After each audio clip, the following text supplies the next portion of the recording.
Hey everybody, it's Warren here from Overexposed 360. Here's a really quick video about the new firmware update that dropped a few days ago for both the 2016 Samsung Gear 360 and the 2017 Samsung Gear 360. It's been a little while since the last firmware update for both of these cameras, so I'm hoping that there'll be a few changes in place for the camera functionality, so let's have a quick look. So for the 2016 Samsung Gear 360, it's updating the firmware to C200 GLU0AQK1. And for the 2017 Samsung Gear 360, the new firmware is updated to is R210 GLU0ARB2.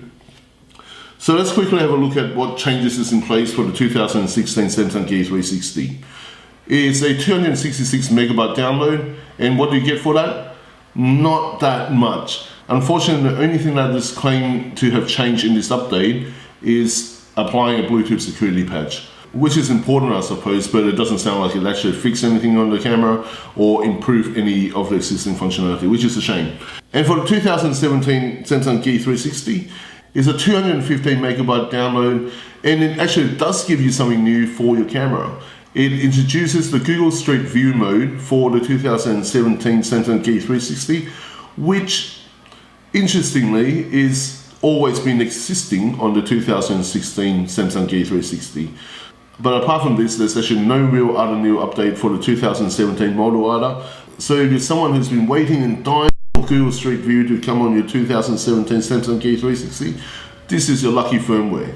So fortunately or unfortunately, depending on what you're expecting with the new firmware updates, the firmware updates of both cameras doesn't really give you any enhanced functionality or improvement in photo or video quality.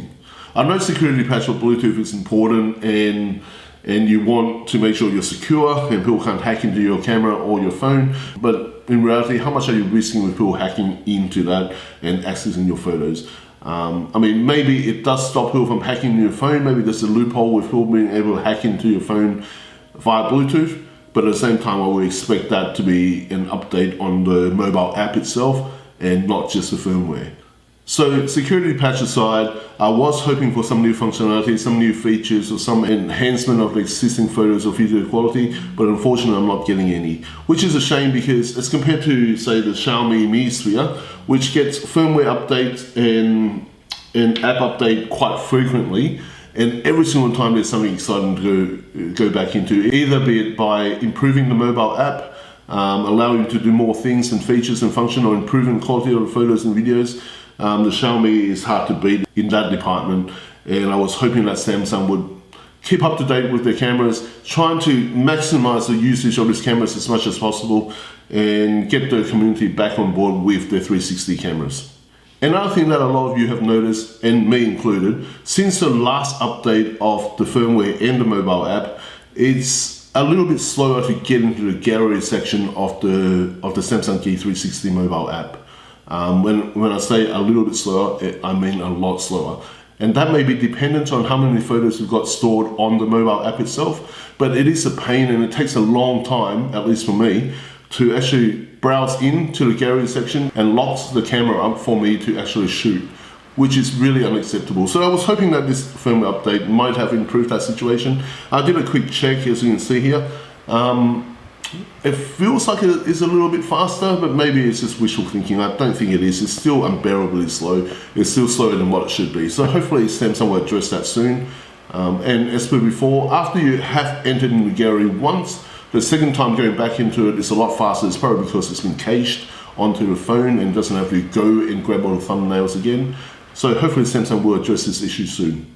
And as with all previous firmware updates, each time you update the firmware on the Samsung Gear 360, it does reset your settings back to the default settings.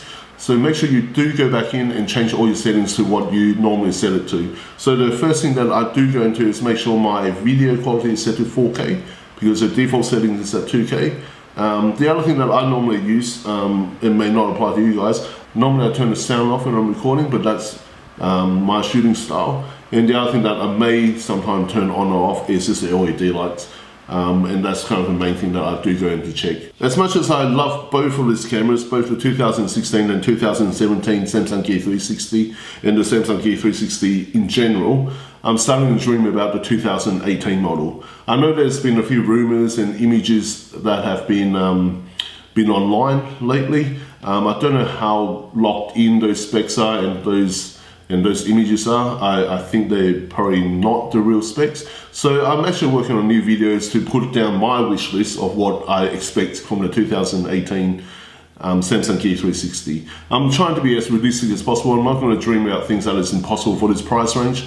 I do hope that Samsung does come to the party and try to catch up with some of the other models on the market now, namely the Xiaomi Mi 3 and the Insta360 ONE, etc. And of course there are other higher products to aim for as well. For example, GoPro Fusion. And I think there's exciting things that we can have for this if it can just catch up with the game and be just in front of the curve a little bit each year they release a new model. So please subscribe to my channel and come back and check out videos and let me know what you think of my wish list. So until next time, it's Warren here from Overexposed 360 and I'll catch you on the next video.